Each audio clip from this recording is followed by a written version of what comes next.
Deixa eu ver se já iniciou a gravação aqui. Bom,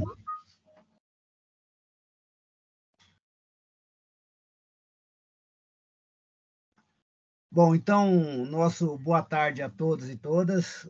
O nosso evento está sendo gravado. Esse evento ele tem uma marca registrada no nosso curso, que é justamente trazer, então, um pouco de discussões sobre os processos de método e técnicas de pesquisa em ciências humanas, tendo em vista essa preocupação cada vez mais em buscar o conhecimento científico e suas matrizes, né? Porque é inconcebível, em pleno século XXI, a gente está vivendo em uma era onde muitas vezes há aspectos como a anticiência esteja presente.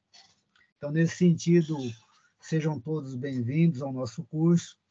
Em breve, nós teremos outros cursos também, como, por exemplo, o Pensamento em Álvaro Vieira Pinto, que é um curso que eu já estou montando também. Também teremos outros cursos sobre pedagogia socialista soviética, a qual vocês serão convidados e convidadas. E aí, a nossa premissa é justamente, então, trazer os elementos da ciência para compreender o processo societal em que os homens vivem, suas relações sociais, a partir de categorias como classe sociais, que entendemos que os homens e mulheres fazem a sua história, mas não a fazem como querem, a fazem sempre em circunstâncias dadas e encontradas, nas quais o sujeito age, ele age no sentido então, de mudar. Nesse processo, o homem, ele muda ao trabalhar, ele muda, ele altera o seu processo social, e tudo isso a partir do trabalho. Então, o trabalho humano, ele cria o homem, ele humaniza o homem, ele humaniza e humaniza o homem, e neste processo de humanização do homem, o trabalho carrega, então, uma série de elementos, que é justamente as formações humanas nas quais os homens vivem, homens e mulheres vivem, né? Então, neste processo social, a ciência ela vai estar sempre presente nesse processo. E aí aquilo, né? Nós temos aqui o professor Claudinei Quitolina, ele é um estudioso nessas questões de método, ele vai trabalhar, então, as ciências, seus métodos, a natureza do conhecimento científico, justamente então, para tentar dar suporte a quem está pesquisando também. Então, vamos ouvir, então, o Claudinei. Claudinei, pode assumir a condição da aula, que eu fico aqui pilotando a entrada das pessoas. Obrigado, Vanderlei. Muito boa tarde a todos. Inicialmente, eu gostaria também de agradecer a presença e a participação de vocês desde já, porque é sempre um desafio trabalhar essas questões no sábado à tarde. Sábado à tarde é um período de descanso. Costumeiramente, tradicionalmente, é um período de descanso ou até de lazer. Mas nós estamos aqui para fins intelectuais, o que é, na verdade, uma exceção à nossa regra geral. Bem, eu gostaria de propor a vocês uma forma de trabalho. Mas antes disso, eu também queria me certificar se o meu áudio e a minha imagem são razoáveis. Se possível, também eu gostaria de ver a face de vocês, o rosto de vocês, para saber que eu não estou falando para mim mesmo, né? Que atrás do ícone de vocês existe uma pessoa. Também gostaria, logo em seguida, se for possível, de uma breve apresentação, dizer de onde vocês estão conectados, qual é a cidade de origem. Ok? Pode ser? Então, primeiramente, eu gostaria dessa confirmação. Áudio e vídeo, tudo ok? Alguém poderia, de viva voz, me dar essa confirmação? Sim? Tudo ok, professor? Tudo bem. Eu não sei se eu conheço vocês, todos vocês, mas talvez fosse o caso da gente fazer uma breve, rápida apresentação. Acho que isso é importante. Quem gostaria, então, brevemente dizer o seu nome e a cidade, mostrar o seu rosto aqui, quem sabe a gente possa identificar alunos ou conhecidos. Espontaneamente, pode ser?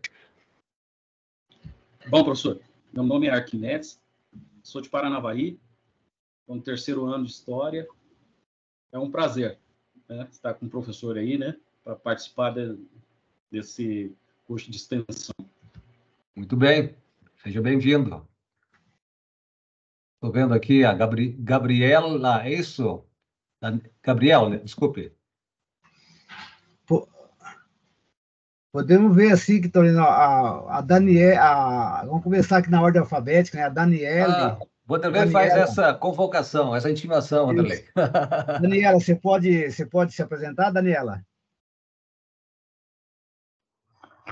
Olá, tudo bom? Eu sou de Bento Gonçalves, Rio Grande do Sul, e é um prazer estar com vocês. Emily. Olá, meu nome é Emily, eu sou de Paranavaí, do 1º ano de História. O Gabriel.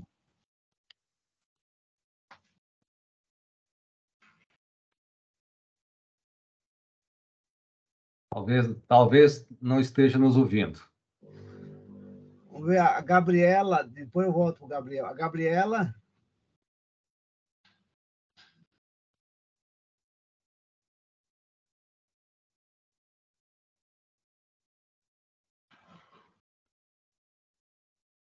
Também não está nos ouvindo. Será que o microfone está travado? Acho que não, né? O João Vitor, é só abrir o microfone e falar. Boa tarde. Boa Sou tarde. o João Vitor, do 1º ano de História. É um prazer estar nesse curso. Ok. Vamos lá. Tranquilo, João. Miriam.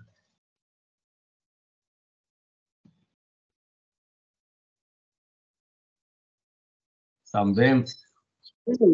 Boa tarde. Boa tarde. Sou a Miriam, sou aqui de Cidade Gaúcha, ex-aluna da Unespar.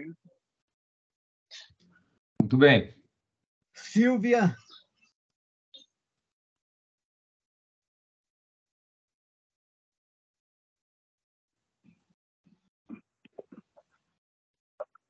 Peraí. Boa tarde, eu sou a Silvia, do 2º ano de História. Ok. A Thaís.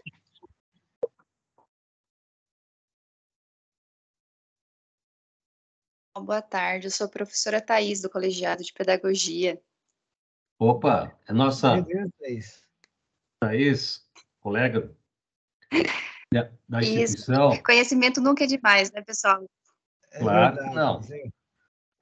O Gabriel, para a gente, se ele estiver ouvindo a gente puder falar, o Gabriel, ele é do Mato Grosso, Quitolina. Poxa.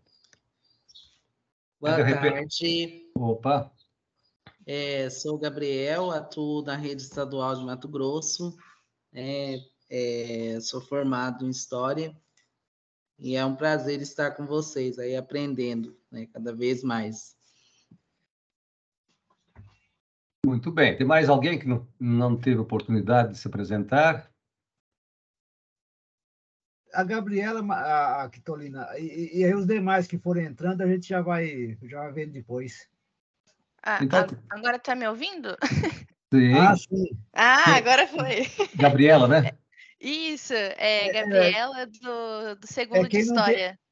Quem não tem mundial, Quitolina, tá falando. Pronto. Começou de novo, da semana inteira já. Tá bem. Tá bom, pessoal. Ok, então.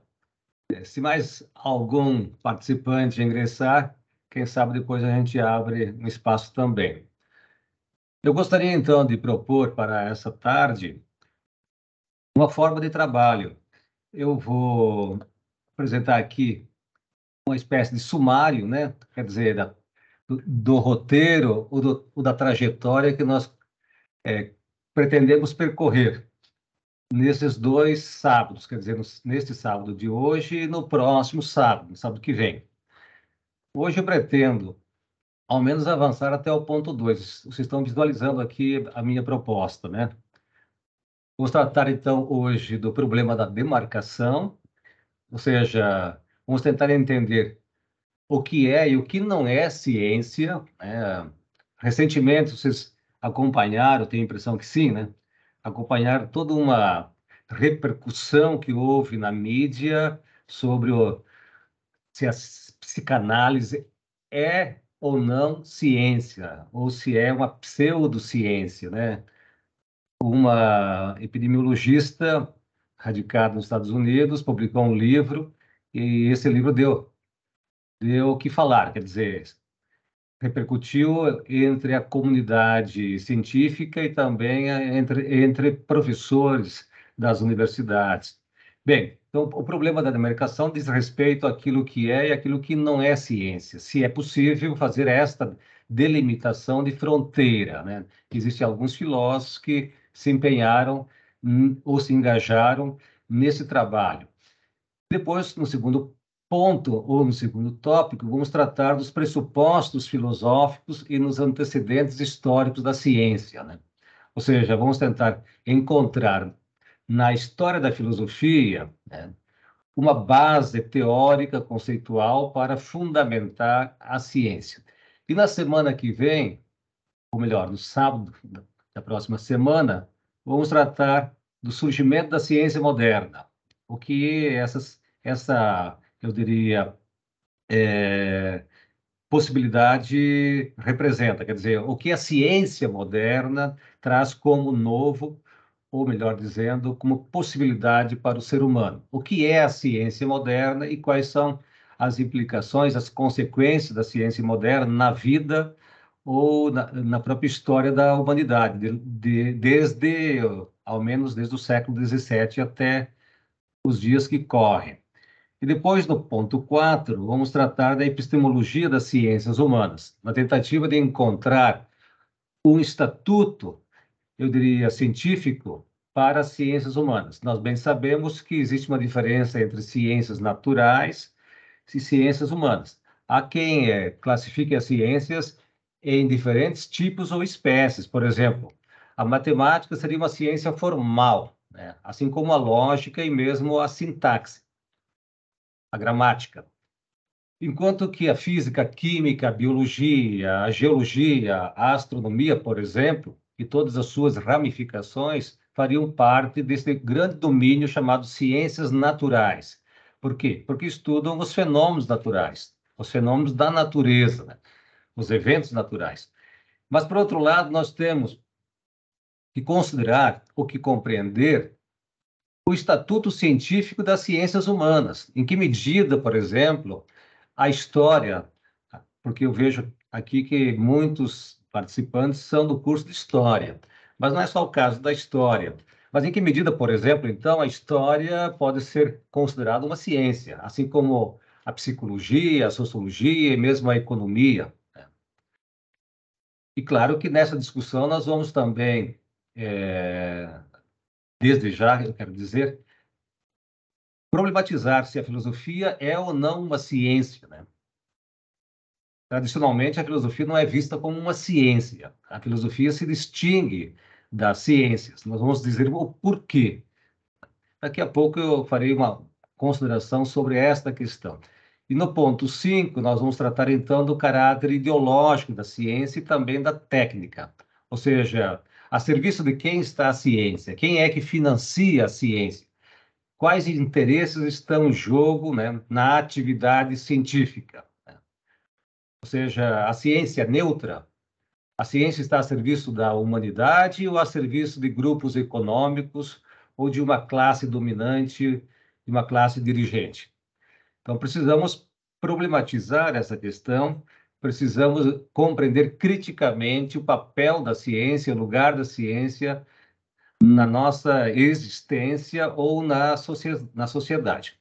Muito bem? Então, esse seria, digamos assim, um percurso não muito modesto, né? Veja que cada questão dessas, por si só, poderia, sem dúvida, ocupar, inclusive, muito mais do que 2 sábados, ou mais do que 8 horas de discussão, de análise, de exposição. Mas o nosso propósito aqui não é esgotar, exaurir o assunto, muito pelo contrário, né? É de introduzir e de fazer alguns aprofundamentos, na tentativa de mostrar aos participantes que é possível, depois, quem sabe, por esforço próprio, ler ou então buscar compreender de forma um pouco mais.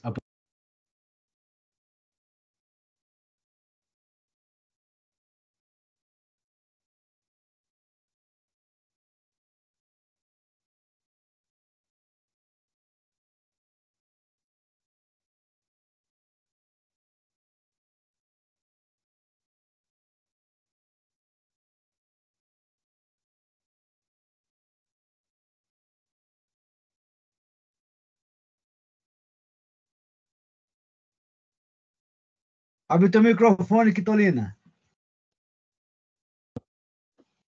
Opa, ele automaticamente tinha sido fechado? Eu não lembro de ter, Não, mas eu não sei, pode ser que tenha, mas por tranquilo. hora ele foi fechado agora recentemente ou eu estava falando e vocês não estavam ouvindo? Alguém poderia me dar o eu estava apresentando o roteiro, eu queria saber.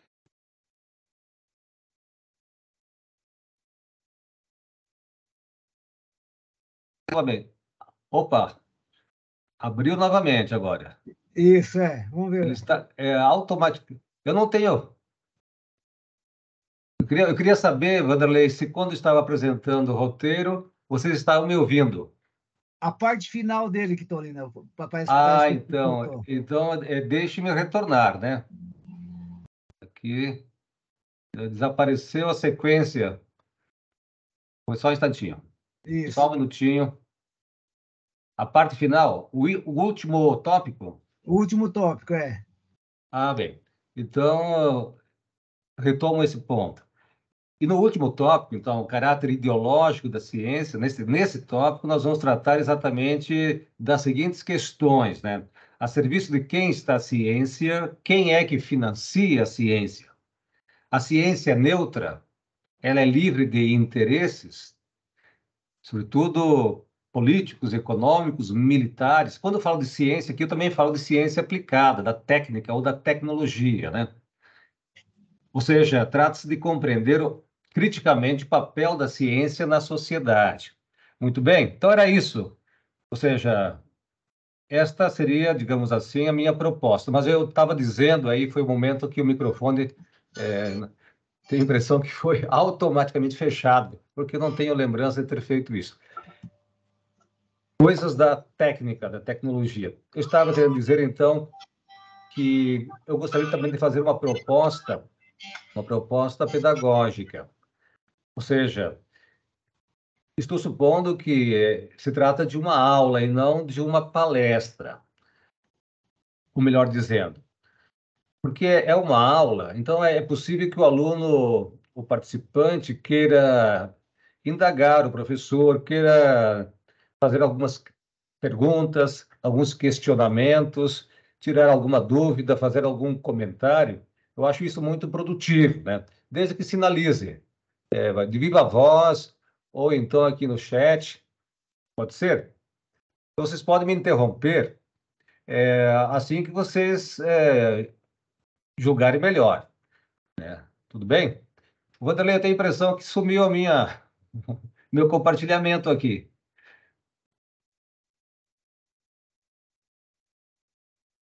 Será que tem Saiu alguém? mesmo. Oi? Saiu mesmo. Será que tem alguém manipulando? Será? Porque eu não usei o mouse, estava falando. Eu vou tentar novamente, então.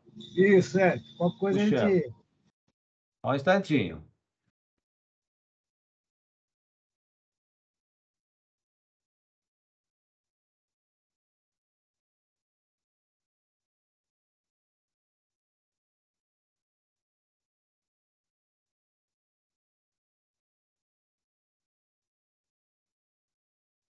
Ao que parece, retornou, né? Isso. Tá bem. Eu estava dizendo que os alunos poderiam ou podem me interromper assim que acharem ou julgarem melhor, fazendo perguntas para que a minha exposição não se transforme num monólogo. Eu gosto muito do diálogo. Do monólogo eu não sou muito adepto. De solilóquios, né? De falar para si mesmo ou para consigo mesmo. A gente já faz, como professora, as nossas próprias cogitações privadas aqui. Então, seria interessante ter, digamos assim, uma contrapartida dos alunos, dos participantes, para melhor compreender quais são os interesses, quais são, digamos assim, as questões que mais instigam vocês, né? Muito bem? Então, vamos dar sequência. Também gostaria de adiantar ou de combinar com vocês o seguinte: para cada hora de atividade, vamos fazer uma pequeníssima interrupção de 5 minutos para tomarmos uma água e esticarmos as pernas. Pode ser? Então, quando serão 3h30, a gente faz o primeiro intervalo de 5 minutos. Não mais do que isso, senão a gente acaba perdendo muito tempo. Pode ser? 5 minutos, posso fechar a tela e depois a gente abre novamente. E vamos prosseguir nessa toada, então, até por volta das 6 horas, eu acho que 10 para 6, tá bom, né, Vanderlei? Tranquilo, tá tranquilo que tá indo. Aí depois eu solto a lista de presença para ser preenchida. É uma outra questão importante. O coordenador do curso está aqui. Ele vai controlar a frequência. Isso é importante para depois requisitar a certificação, né?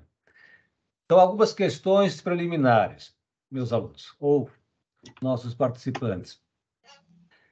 Trata-se primeiro, né, de compreender, ou melhor, de formular essas perguntas.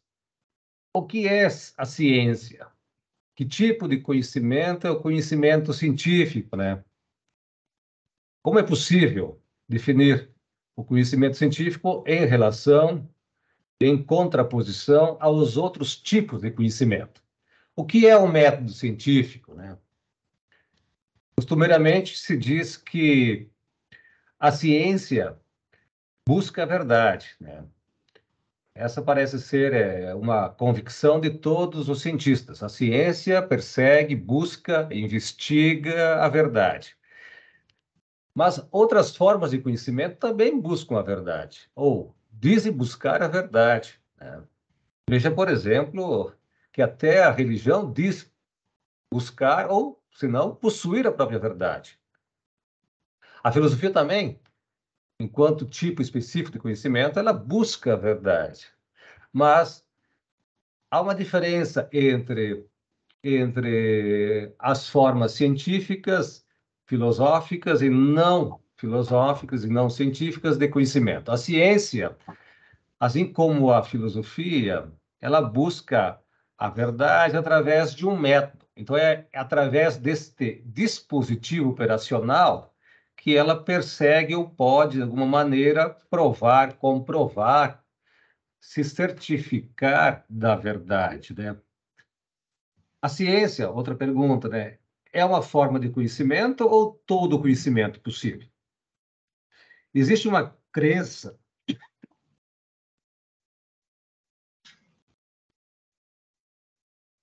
Desculpe. Existe uma crença largamente difundida na sociedade e também no meio científico, acadêmico, de que a ciência é o único tipo de conhecimento. Essa eu diria que é uma crença positivista. Se vocês bem lembram de Augusto Comte, o pai do positivismo, ele vai dizer que existem 3 estágios na história do pensamento ou na história da sociedade. O estágio mais primitivo seria o mitológico ou religioso, dogmático, portanto. em que as verdades, as ditas supostas verdades, seriam arbitradas ou pronunciadas por uma autoridade, no caso da religião, por uma autoridade eclesiástica. Desculpe meu acesso de tosse, só um instante.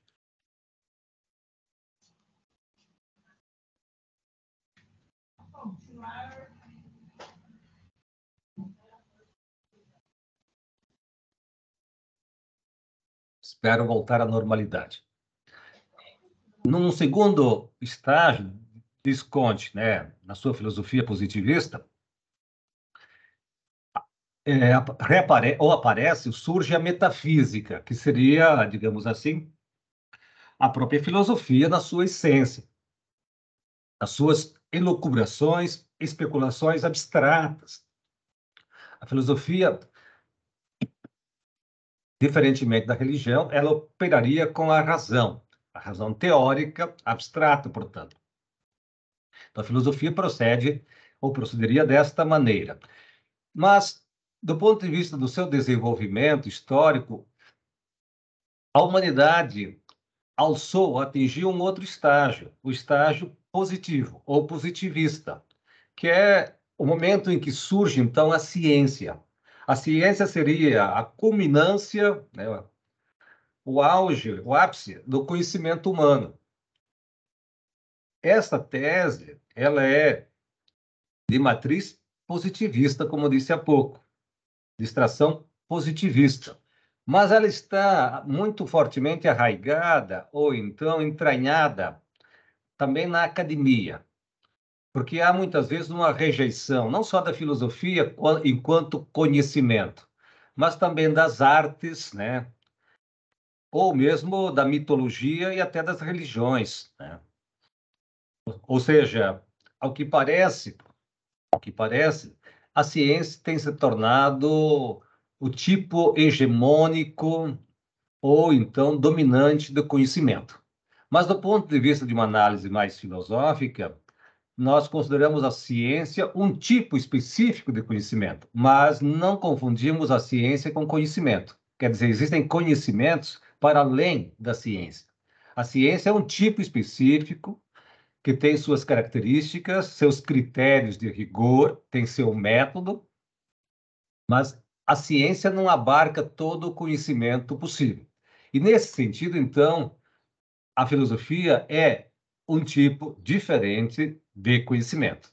A ciência precisa, seja ela a ciência natural ou mesmo a ciência humana ou social, seja qual for o tipo de ciência, toda ciência precisa, de alguma maneira, corroborar, quer dizer, provar, comprovar, confirmar as suas teses, né, para poder afirmar, digamos assim, a verdade, a possibilidade da verdade.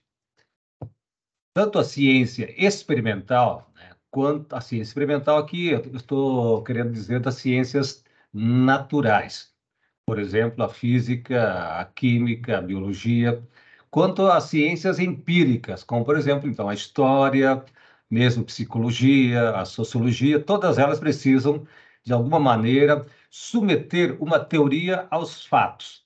Quer dizer, submeter as ideias à confirmação factual, né, experimental. A filosofia, meus alunos ou participantes, ela não necessita comprovar empiricamente aquilo que ela afirma. Isso não significa dizer que a filosofia não é um conhecimento ou não é um tipo específico de ciência, porque a palavra ciência ela tem origem latina. Em latim, scientia, né, significa conhecimento teórico. O conceito que nós temos de ciência atualmente é um conceito que foi, eu diria, cunhado, foi criado, foi institucionalizado a partir do século XVII, quando surge, então, a primeira delas, né? A primeira das ciências, né?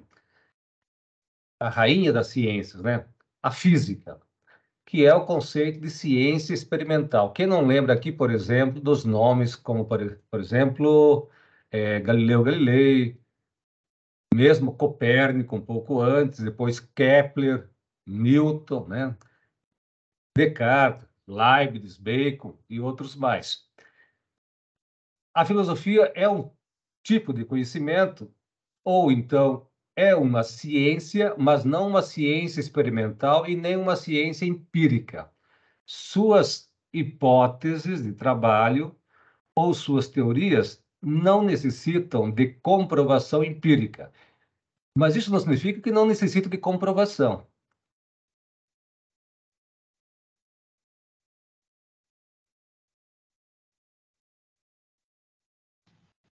Vitorino, abre o teu microfone, parece que fechou novamente. Eu, eu não sei onde é que eu exatamente estava. Não, Então. eu também estou tentando ver aqui, mas acho que o sistema, às vezes, ele está... O sistema está me boicotando. Eu estava falando da filosofia, eu acho que tem alguém com espírito antifilosófico. Estou brincando. Se puder, então, retomar, eu estava dizendo que a filosofia não é, sob um ponto de vista, uma ciência empírica ou experimental. Sob um ponto de vista, ela não é uma ciência. Qual é o ponto de vista? O ponto de vista empírico ou experimental. Por um outro ponto de vista, ou sob um outro ponto de vista, a filosofia é uma ciência. No sentido latino do termo ciência, conhecimento teórico, tal como aparece, por exemplo, no filósofo Descartes, lá no século XVII, naquela obra Princípios de Filosofia, ou mesmo, né, na obra Meditações. Então, a filosofia é um conhecimento, mas um conhecimento do tipo teórico. É claro que conhecimento teórico não é o todo da filosofia, quer dizer, não abarca toda a filosofia. Nós bem entendemos, por exemplo, que a ética hoje pertence à filosofia, pertence, aliás, desde sempre, e não é um conhecimento teórico. A ética é um conhecimento prático. Nós não podemos confundir a prática com a técnica. A técnica diz respeito ao fabricar, ao produzir. O que é prático diz respeito ao nosso agir, à nossa conduta, às nossas ações, aos nossos atos, às nossas atitudes, às nossas escolhas e decisões. Ou seja, aquilo que pertence ao domínio propriamente da ética, que é a filosofia moral, ou seja, uma sub-área da própria filosofia. Mas a pergunta, ou a questão que nos intriga aqui é a de saber que tipo de conhecimento, então, é a ciência.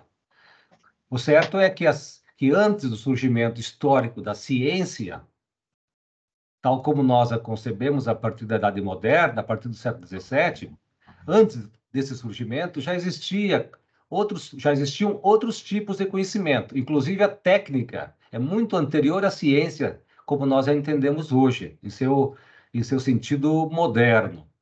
A técnica acompanha a humanidade desde o seu início. Por quê? Porque qualquer objeto, né, fabricado pelo homem é um objeto técnico, diz respeito ao engenho, à inventividade humana.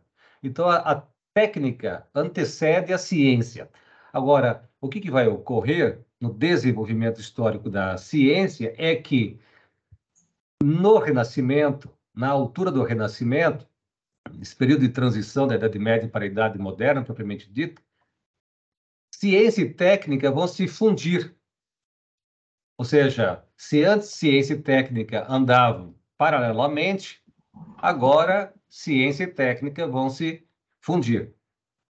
Ou melhor dizendo, a ciência vai impulsionar a técnica, o conhecimento científico vai impulsionar a técnica, assim como o progresso técnico vai impulsionar o desenvolvimento da ciência.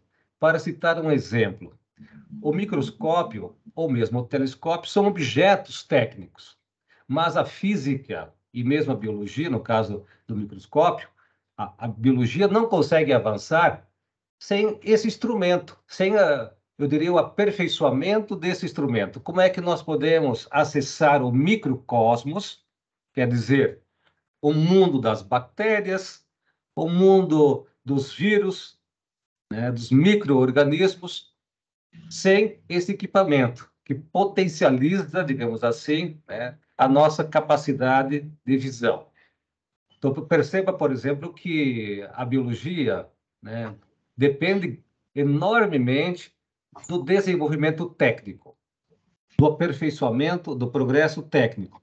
Mas a produção, ou melhor, a fabricação de um microscópio, ou mesmo de um telescópio, ou de um outro equipamento técnico, de um outro instrumento técnico, é sempre resultado da pesquisa, da investigação, né, ou de novas descobertas científicas. Então, ciência e técnica, né, se fundem e se desenvolvem reciprocamente. Quer dizer, a partir da Idade Moderna haverá, então, uma dependência muito grande da ciência, da técnica e vice-versa.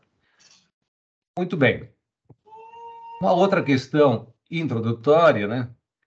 Introdutória, ou melhor, preliminar, é a pergunta: como e quando surgiu ou nasceu a ciência? A palavra ciência, ela tem múltiplos sentidos, é uma palavra polissêmica. Como disse, pode sugerir um conhecimento do tipo puramente teórico ou do tipo do conhecimento experimental ou então empírico.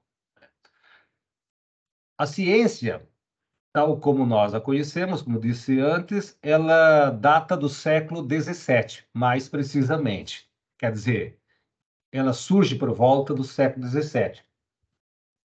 E a primeira delas a surgir, como disse também, é a física. Depois, logo em seguida, a química, né? Final do século XVII e mesmo no começo do século XVIII. Depois, logo em seguida, no século XVIII também, nós temos o surgimento da biologia, as chamadas ciências naturais. E essas ciências, elas, sem dúvida, vão estabelecer um certo cânone, um certo estatuto científico. De tal maneira que hoje existe uma controvérsia instalada no meio acadêmico ou mesmo científico, que é a diferença entre soft e a hard science, né? Quer dizer, entre as ciências moles e as ciências duras. Os cientistas das ciências naturais se julgam os únicos cientistas. Eles olham muitas vezes, né? Muitas vezes para os cientistas das ciências humanas, os cientistas sociais, como se fossem, digamos assim, cientistas de segunda categoria. Eles arvoram, reivindicam para si mesmos, né, o título de cientistas, porque foram, digamos assim, essas ciências as primeiras a se estabelecerem, a definirem o seu estatuto de cientificidade, quer dizer, seus critérios, seus métodos de verificação e de produção do conhecimento.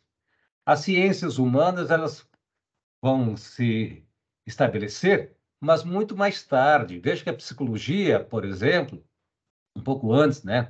Nós temos a sociologia e tem também a economia, né? Mas a psicologia só surge na virada do século XIX para o século XX. A história, meus alunos, ou participantes, a história, enquanto ciência, então, eu me refiro aqui à história como um exemplo a ser considerado, também surge na virada do século XIX, né, para o XX. Ou seja, ela define o seu estatuto científico na virada do século XIX para o XX. Quer dizer, é uma ciência muito jovem, né? Muito mais jovem, por exemplo, do que a física, do que a química, do que a biologia, né?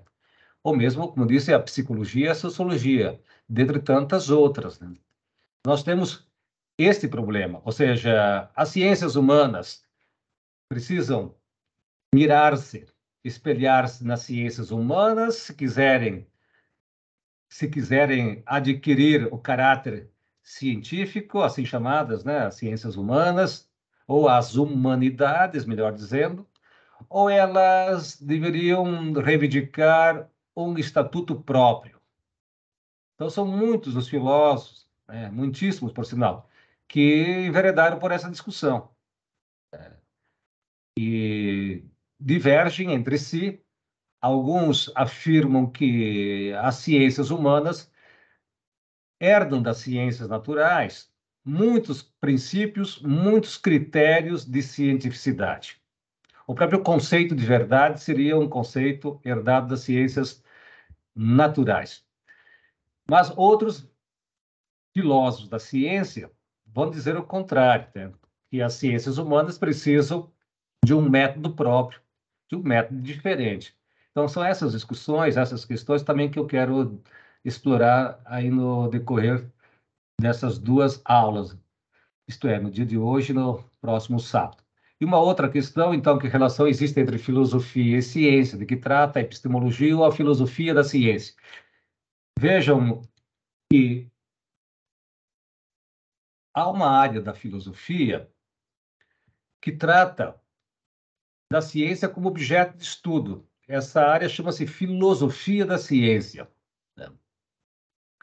Mas há uma outra área, ou sub-área da filosofia, chamada de epistemologia, ou de gnosiologia, ou também chamada de teoria do conhecimento. A filosofia da ciência se ocupa da ciência na tentativa de encontrar, digamos assim, o estatuto desse tipo de saber chamado ciência, na tentativa de dar à ciência um fundamento teórico, uma base conceitual. Por exemplo, questões como o que é a ciência, o que é a verdade científica, o que é o conhecimento científico, qual é a natureza da ciência, o que é uma verdade científica, por exemplo, né? Não são questões científicas, são questões filosóficas. A pergunta, eu diria, por sinal, né, mais notável aqui, é justamente esta. O que é a ciência? O que podemos considerar como sendo ciência ou pseudociência? Não é uma questão que os cientistas, ou melhor, não é uma questão que a ciência possa enfrentar e resolver. O cientista pode, por exemplo, se ele tem um pé na filosofia. Veja, por exemplo, que Descartes discute essas questões, mas ele é ao mesmo tempo um intelectual bifronte, quer dizer, ele é ao mesmo tempo um filósofo e também um cientista, porque à época a filosofia não estava apartada, separada da ciência. Porém, hoje, atualmente, a filosofia, assim como as ciências, encontram-se separadas, né? Muitas vezes se dão, inclusive, as costas, né? Há um desconhecimento mútuo, quando não até um desprezo mútuo, até uma rejeição mútua, né? Uma ignorância mútua, eu diria. Então, essa pergunta, que é a mais fundamental de todas, no que diz respeito à ciência, é a pergunta: o que é a ciência? Essa não é uma pergunta científica, ela só pode ser respondida no âmbito teórico, quer dizer, não pode ser verificada empiricamente nem experimentalmente. A epistemologia se ocupa do conhecimento de um modo geral, então há uma diferença entre filosofia da ciência e epistemologia. Uma outra questão que poderia instigar o nosso pensamento e provocar a nossa reflexão é a pergunta: qual é o valor do conhecimento? O que vale o conhecimento? No mundo capitalista, o conhecimento tem valor de utilidade e, ao mesmo tempo, se pode lucrar. Ou seja, o valor do conhecimento depende, no contexto do capitalismo, da sua capacidade de gerar mercadoria e de ser rentável, ou seja, lucrativo. Porque o valor de uso de um produto, de uma mercadoria, está subordinado ao lucro. Este é o grande drama que nós vivenciamos no contexto do capitalismo. Todo produto só é produzido se, ao mesmo tempo, ele tiver valor de troca, ou seja, poderá ser convertido em mercadoria. Isso quer dizer que nada é produzido, absolutamente nada é produzido neste regime de produção chamado capitalismo, se não pode ser objeto de lucro. Então, qual é o valor do conhecimento? O que vale o conhecimento? Para que serve ou para que buscamos o conhecimento? O conhecimento diz respeito à resolução de problemas práticos, teóricos, existenciais, econômicos, sociais. Qual é, de fato, o valor, a utilidade do conhecimento? A ciência é uma mercadoria? A ciência está à venda? Veja que se a ciência for uma mercadoria, ela deixa de estar a serviço do bem comum. Porque no capitalismo, o interesse privado, isto é, o lucro, está acima do bem comum, do interesse comum. Então, nós temos um problema, temos um problema, na verdade, que é um problema de fundo ético, né? A serviço de quem estaria a ciência. Veja o caso, por exemplo, dos grandes laboratórios, laboratórios, né, de medicamentos, né? Veja o caso mesmo das armas, né, da indústria bélica, né? O capitalismo produz armas, mas essas armas elas são produzidas para serem usadas, né? Não para serem estocadas. Então não é sem razão, não é, eu diria, sem algum motivo que as guerras existem. Muito pelo contrário. Ao que parece, as guerras são necessárias para o capitalismo ou para esse tipo de sistema econômico que está aí. As guerras são úteis, né? Porque, ao mesmo tempo, é preciso destruir o que foi produzido para voltar a acumular capital. Então, outra questão que nós podemos lançar aqui desde o início é o que podemos conhecer? O conhecimento é possível? Essas são questões eminentemente filosóficas, né? O que podemos conhecer? Qual é o limite? Qual é a possibilidade do conhecimento, mano? Até onde nós podemos conhecer? Existem limites, então, para o conhecimento ou para o conhecimento científico? Existem limites intransponíveis, desculpe-me, intransponíveis? A ciência progride, a ciência faz progressos, avanços, se desenvolve? Ou a pergunta que eu já repetia mais uma vez, a serviço de quem está a ciência, né? Existe um único método para as ciências? Vou voltar aqui à página, ao slide inicial, para fazer o esclarecimento. Eu coloco parênteses aqui para que o leitor possa ler de forma duplicada, no singular ou no plural. No plural, a ou as ciências, né? Por quê? Porque há uma discussão muito grande, intensa, por sinal, também, na filosofia, da ciência, e também no interior das universidades, das academias, se as ciências, sejam elas humanas, as naturais, têm um único método, um único estatuto, tem ou compartilham entre si um único critério de cientificidade, ou se existem métodos, ou se deveríamos falar, então, no plural, métodos. Eu prefiro dizer que existe tanto a forma singular quanto a forma plural, ou seja, é legítimo, a meu ver, dizer a ciência e seus métodos, porque deve existir ao menos um ar de família ou um ar de parentesco entre as ciências, sejam elas humanas, naturais, deve existir algum elemento comum, né? Porque senão nós não estaríamos falando de ciência. Por outro lado, nós devemos distinguir as ciências humanas das naturais e vice-versa. Ou seja, existe uma unidade no conhecimento, por isso é possível falar a ciência. A meu ver, existe uma unidade, é possível, né, estabelecer uma unidade. É claro que essa unidade tem que ser construída, ela não está pronta, né, pré-fabricada. Ela não se apresenta assim. É preciso edificar, construir essa unidade do conhecimento.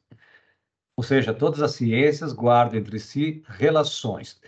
O nosso problema é que nós herdamos tanto da Revolução Francesa, desculpe, da Revolução Francesa, sim, do Iluminismo, mas também da Revolução Industrial, da Revolução Francesa, porque a Revolução Francesa passou a afirmar a ciência como a forma suprema do conhecimento.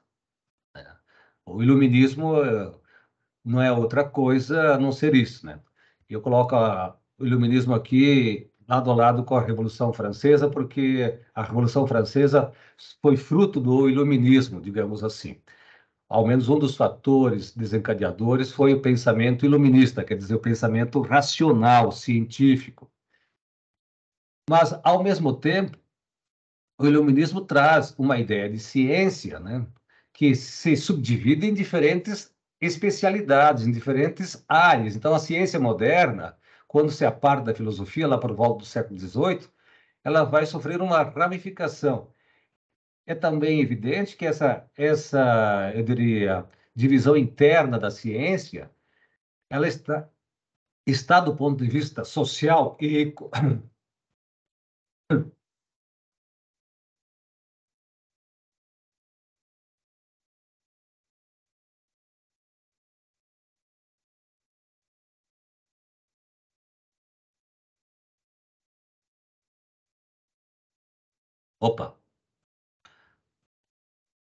recobrando as forças. Estava dizendo que, ao mesmo tempo que o iluminismo afirma a superioridade da ciência enquanto conhecimento em relação a todas as outras formas de conhecimento, em relação à religião, às artes, à mitologia, em relação, inclusive, à filosofia. O iluminismo afirma que a ciência é a forma suprema, superior, né, mais elevada de conhecimento. Mas, ao mesmo tempo que faz isso, né, e ela divide internamente a ciência em diferentes ramos, né, diferentes ramificações.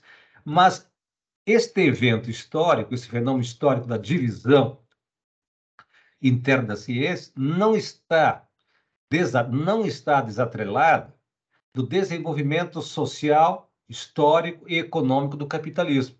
Ou seja, a revolução industrial vai impulsionar e, ao mesmo tempo, impor, digamos assim, esta divisão interna do conhecimento. É a chamada divisão técnica do trabalho.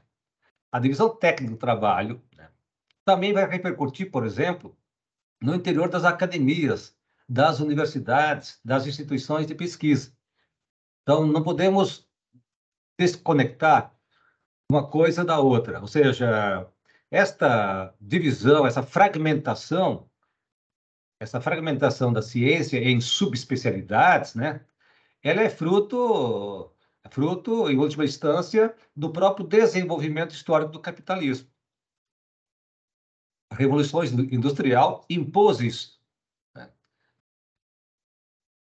Não sei se vocês lembram dos autores, ou então dos ideólogos desta divisão técnica do trabalho. Veja o caso de Ford e Taylor, né? Que deram um passo decisivo nesse sentido, né? Muito bem. E uma última questão, desculpe, vou voltar então, uma última questão para digamos, a nossa introdução ou para esses momentos iniciais, preliminares. É a pergunta se a filosofia foi superada, suplantada pelo desenvolvimento histórico das ciências, né?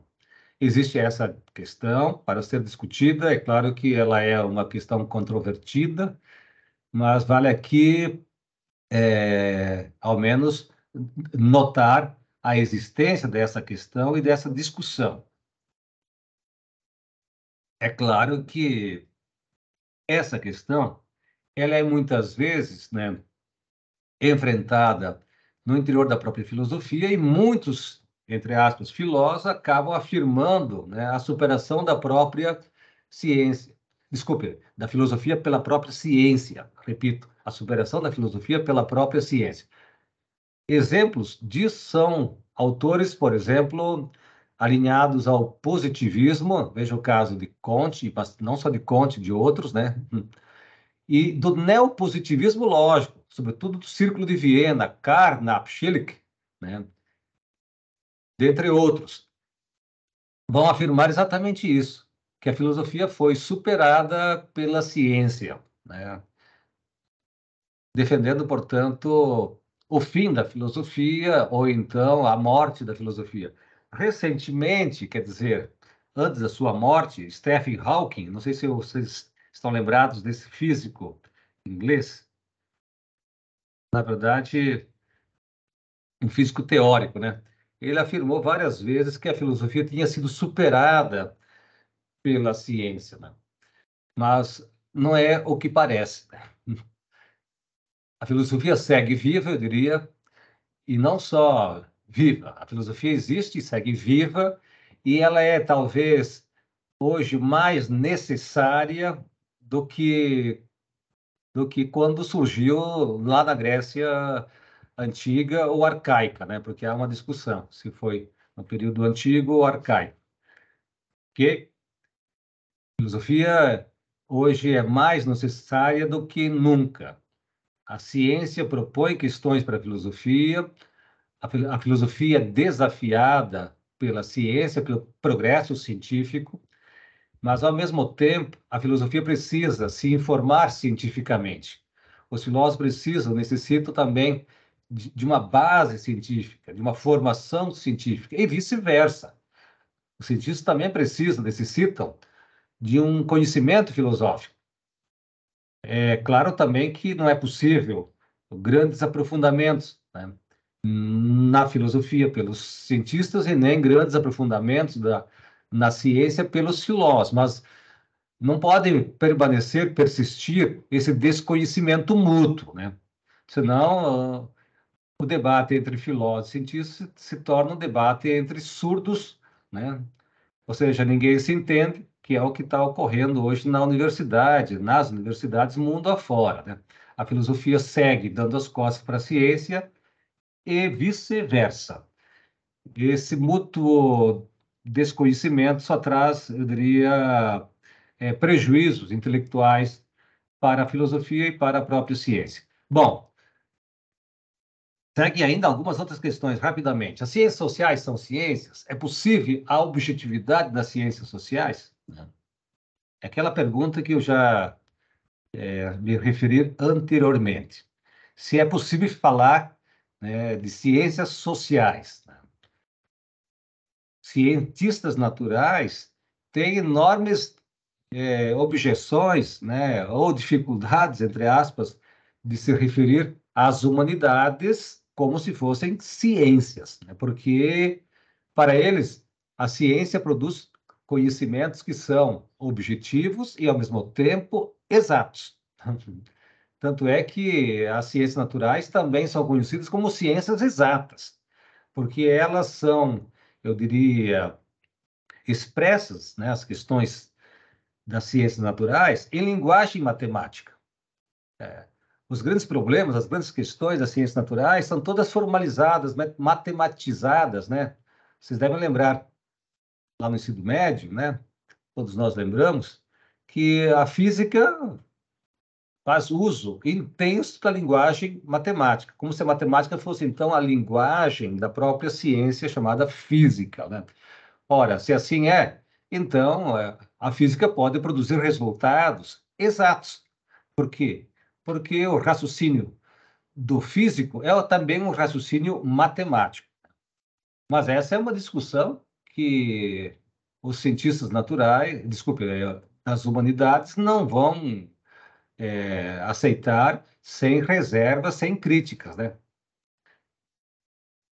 As ciências sociais precisam se inspirar ou seguir o ideal científico, o modelo ou o padrão, o cânone das ciências naturais, ou elas deveriam buscar um método, um estatuto próprio? Foi aquilo que eu disse antes, né?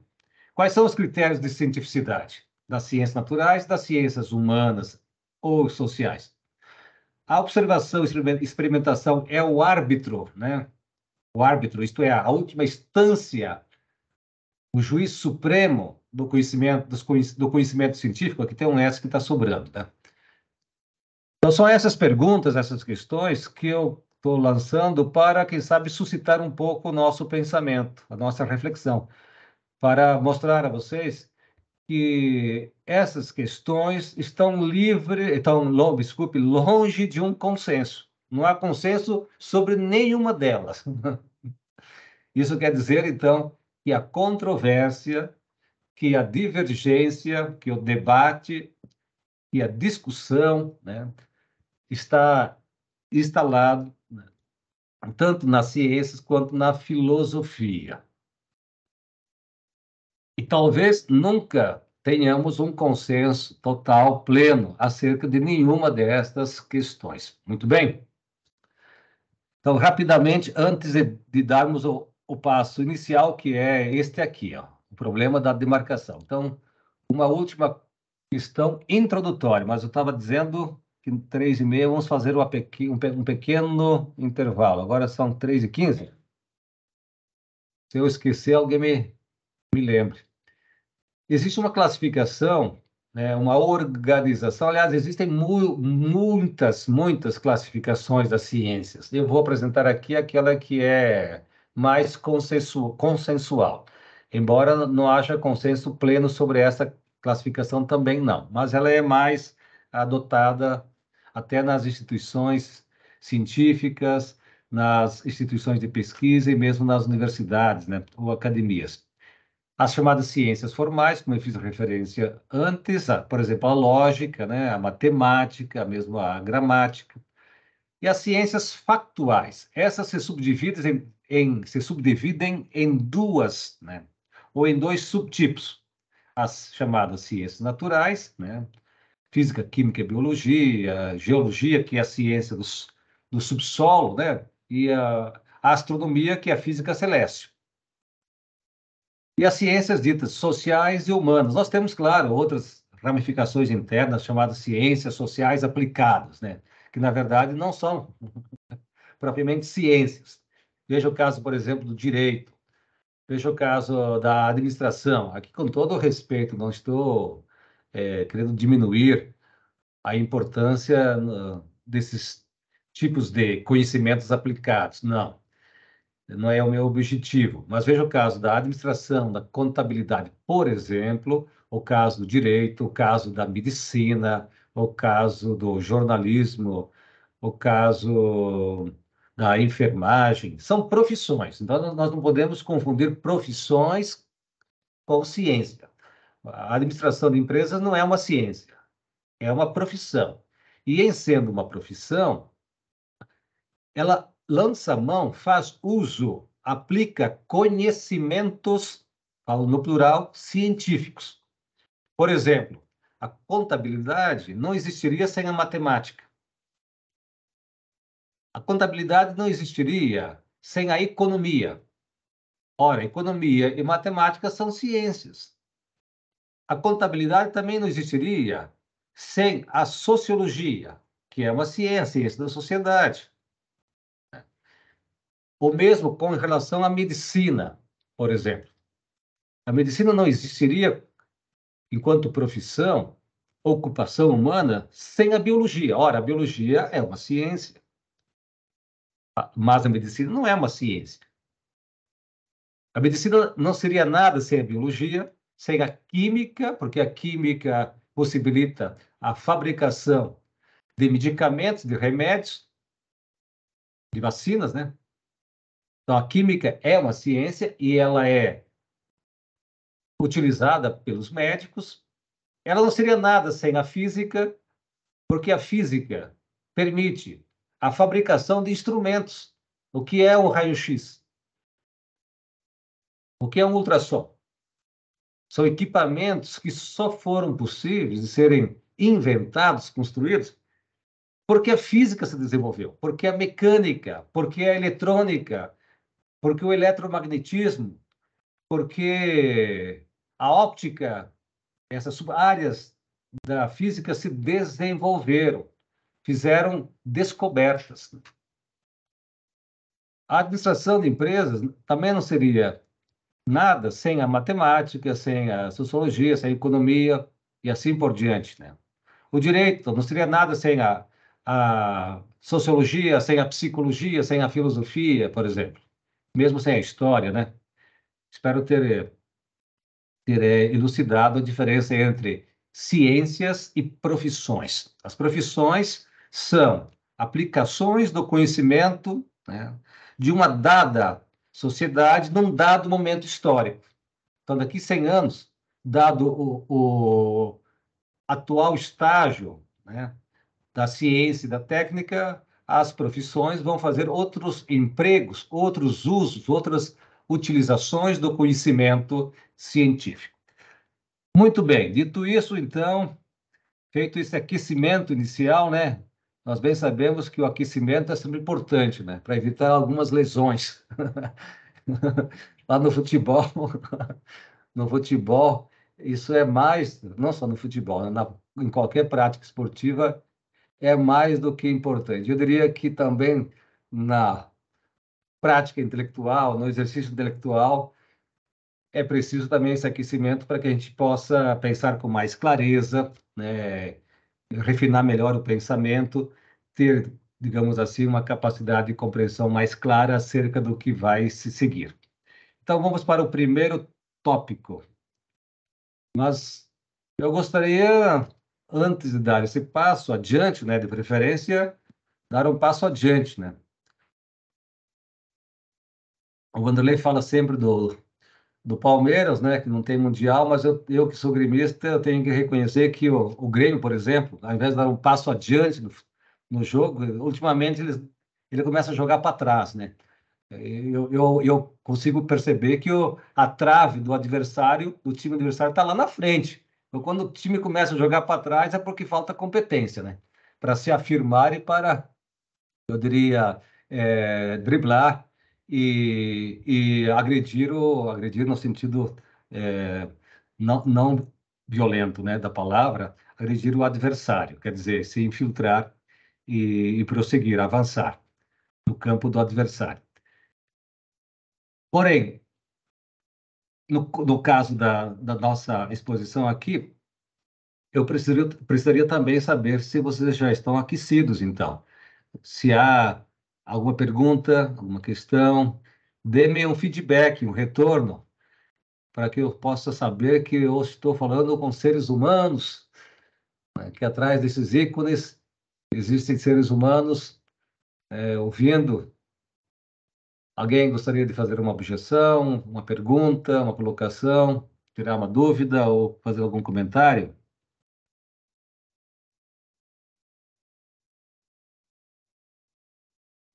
Senão eu vou encerrar, Vanderlei, a palestra, não, a aula por aqui, hein?